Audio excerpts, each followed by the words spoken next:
عباده المؤمنين.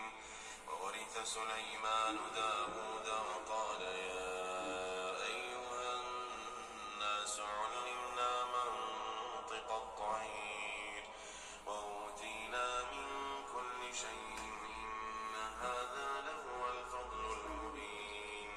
وحشر لسليمان جنوده من الجن والإنس والطير فهم يوزعون.